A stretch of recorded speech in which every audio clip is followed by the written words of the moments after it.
Hello everyone, welcome my channel Teaching with Shailendra sir. I Shailendra Kumar, assistant professor in political science. आज का अपना topic है ग्रामीण स्थानीय स्वशासन।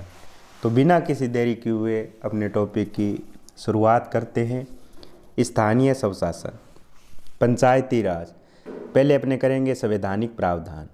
ग्रामीण स्थानीय स्वशासन, जिन्हें पंचायती राज संस्थाएं कहते हैं, को संवैधानिक दर्जा 73वां संविधान संशोधन 1992 में प्रदान किया गया और यह 73वां संविधान संशोधन 24 अप्रैल 1993 को लागू हुआ।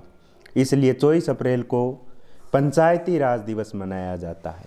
प्रावधान, संवैधानिक प्रावधान जो है भाग 9 में है। अनुच्छेद 243 क या ए से 243 अ ओ तक 16 अनुच्छेदों में किया गया, यानी कि ये 73वें संविधान संशोधन 1992 द्वारा जो है संविधान में 16 नए अनुच्छेद जोड़े गए, जो 243 ए से 243 ओ तक है। संविधान में एक नई अनुसूची 11वीं भी जोड़ी गई थी 73वें संविधान संशोधन के द्वारा। भाग 9 पंचायतें, इनका जो है अपने सारे जो अनुच्छेद जोड़े गए उनका विवरण करेंगे।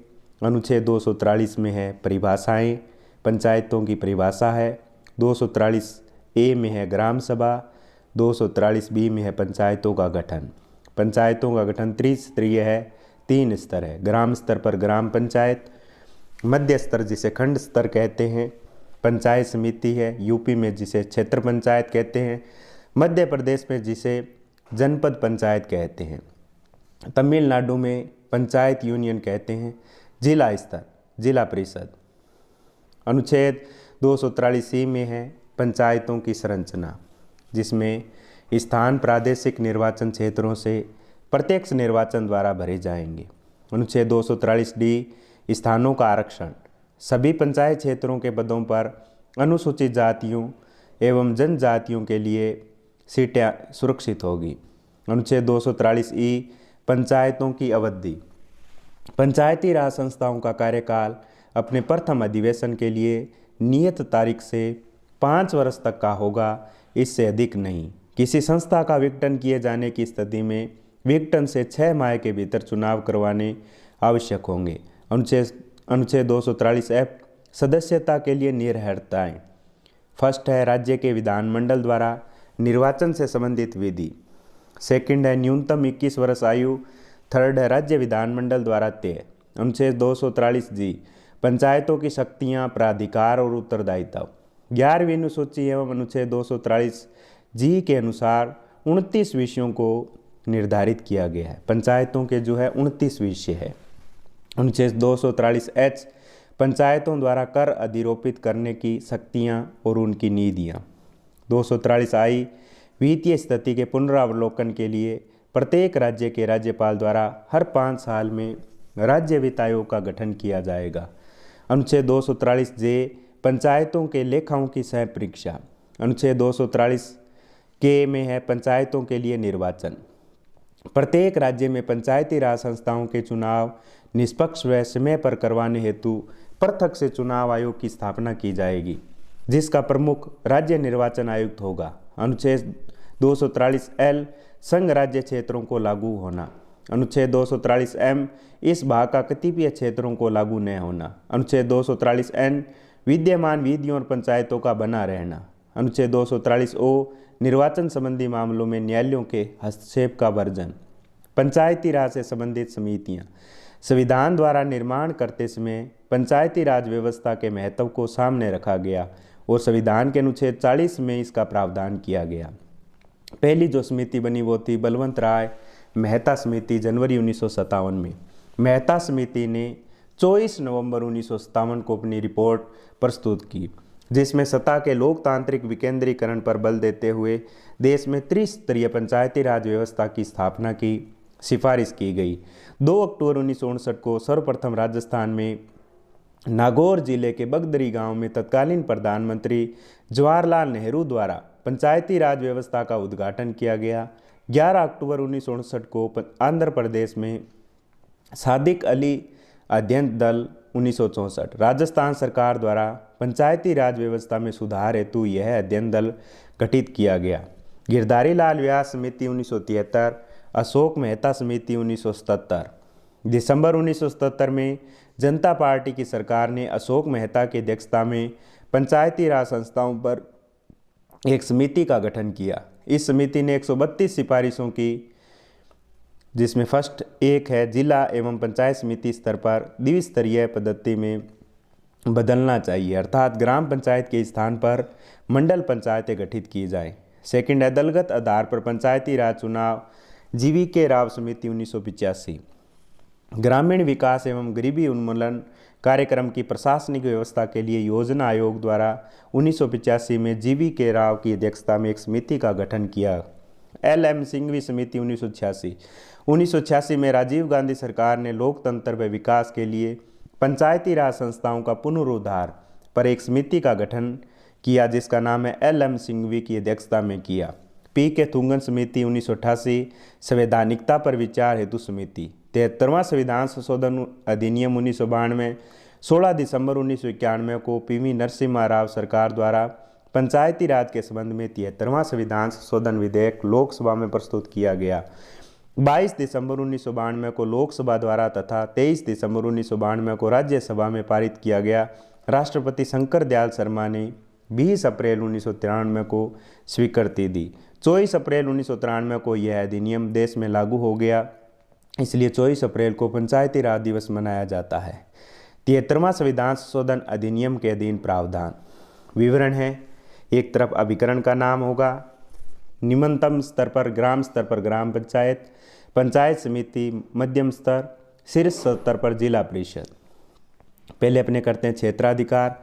ग्राम पंचायत का क्षेत्राधिकार है गांव या गांवों का समूह है। पंचायत समिति का क्षेत्राधिकार है विकासखंड या ब्लॉक। जिला परिषद का क्षेत्राधिकार है एक जिला। ग्राम पंचायत में गठन सरपंच, उप सरपंच व पंच। पंचायत समिति में प्रधान, उप प्रधान व सदस्यगण। जिला परिषद में जिला प्रमुख, उप जिला प्रमुख व सदस्यगण। अध्यक्ष का पदनाम सरपंच, प्रधान, जिला प्रमुख। अध्यक्ष का चुनाव ग्राम पंचायत में ग्राम सभा के सभी वयस्क मतदाताओं द्वारा प्रत्यक्ष निर्वाचित, और पंचायत समिति में केवल निर्वाचित सदस्यों द्वारा बहुमत के आधार पर अपने में से ही निर्वाचन, और जिला परिषद में केवल निर्वाचित सदस्यों द्वारा बहुमत के आधार पर अपने में से ही निर्वाचन। उपाध्यक्ष का पदनाम ग्राम पंचायत में उप सरपंच, पंचायत समिति में उप प्रधान, जिला परिषद में उप जिला प्रमुख। उपाध्यक्ष का चुनाव निर्वाचित पंचों द्वारा बहुमत के आधार पर अपने में से किया जाता है। पंचायत समिति में केवल निर्वाचित सदस्यों द्वारा बहुमत के आधार पर अपने में से ही किया जाता है। जिला परिषद में केवल निर्वाचित सदस्यों द्वारा बहुमत के आधार पर अपने में से ही निर्वाचन किया जाता है। सदस्यों का निर्वाचन वार्ड मतदाताओं द्वारा प्रत्यक्ष निर्वाचित होते हैं। ग्राम पंचायत में पंचायत समिति क्षेत्र से प्रत्यक्ष निर्वाचित, जिला परिषद क्षेत्र के मतदाताओं द्वारा प्रत्यक्ष निर्वाचित। निर्वाचित सदस्यों की आयु व शर्तें। ग्राम पंचायत, पंचायत समिति व जिला परिषद सभी की न्यूनतम आयु 21 वर्ष है। निर्वाचित सदस्य संख्या ग्राम पंचायत में कम से कम 9 पंच 3000 से अधिक जनसंख्या पर प्रति 1000 या उसके किसी भाग के लिए 2 अतिरिक्त पंच। पंचायत समिति में कम से कम सदस्य 15, 1 लाख से अधिक जनसंख्या होने पर प्रत्येक अतिरिक्त 15,000 या उसके भाग के लिए 2 अतिरिक्त सदस्य। जिला परिषद कम से कम पार्षद 17, 4 लाख से अधिक जनसंख्या होने पर प्रत्येक अतिरिक्त 1 लाख या उसके भाग के लिए 2 अतिरिक्त सदस्य। ग्राम पंचायत में ग्राम सभा द्वारा निर्वाचित पंच, पंचायत समिति में निर्वाचित सदस्य, सभी पंचायतों के सरपंच एवं राज्य विधानसभा के पदेन सदस्य। जिला परिषद में निर्वाचित सदस्य, पदेन सदस्य, जिले की सभी पंचायत समितियों के प्रधान एवं संबंधित जिले के सभी लोकसभा, राज्यसभा व विधानसभा सदस्य। अध्यक्ष द्वारा त्याग पत्र। ग्राम पंचायत में अध्यक्ष सरपंच द्वारा अपना त्याग पत्र विकास अधिकारी को दिया जाता है, और पंचायत समिति के प्रधान का जिला प्रमुख को, और जिला परिषद के जिला प्रमुख का जो अपना त्याग पत्र संभागीय आयुक्त को देता है। उपाध्यक्ष द्वारा पद से त्याग पत्र ग्राम पंचायत में विकास अधिकारी को, पंचायत समिति में प्रधान को, जिला प्रमुख को देता है। जिला परिषद में निर्वाचित सदस्यों द्वारा त्याग पत्र विकास अधिकारी को देते हैं ग्राम पंचायत के सदस्य। जिला पंचायत समिति के सदस्य प्रधान को, जिला परिषद के सदस्य जिला प्रमुख को बैठ के ग्राम पंचायत की प्रत्येक 15 दिन में कम से कम एक बार, पंचायत समिति की प्रत्येक माह में कम से कम एक बार, जिला परिषद की प्रत्येक 3 माह में कम से कम एक बार, सरकारी अधिकारी, ग्राम पंचायत का ग्राम विकास अधिकारी, पंचायत समिति का खंड विकास अधिकारी, जिला परिषद का मुख्य कार्यकारी अधिकारी। आय के साधन, ग्राम पंचायत के राज्य सरकार से प्राप्त अनुदान, कर, शुल्क एवं शास्तियों द्वारा प्राप्त आय। पंचायत समिति में राज्य सरकार से प्राप्त अनुदान एवं वित्तीय सहायता, विभिन्न करों से प्राप्त आय, मकान, जमीन कर, शिक्षा उपकर, मेलों में पर कर आदि। जिला परिषद में पंचायत राज्य सरकार से प्राप्त अनुदान एवं वित्तीय सहायता, पंचायत समितियों की आय से प्राप्त अंशदान, जन सहयोग से प्राप्त धनराशि। तो आज अपने किया पंचायती राज ग्रामीण स्थानीय स्वशासन के बारे में, और इस वीडियो को लाइक ज़रूर करें, कमेंट ज़रूर करें और इस वीडियो को ज़्यादा से ज़्यादा शेयर करें। अगर मेरे चैनल को टीचिंग विद शैलेंद्र सर को सब्सक्राइब नहीं किया है तो सब्सक्राइब ज़रूर करें, बेल आइकन बटन ज़रूर प्रेस करें ताकि मेरी नेक्स्ट वीडियो आप तक जो है नोटिफिकेशन ज़रूर मिलेगा। Thank you for watching my video.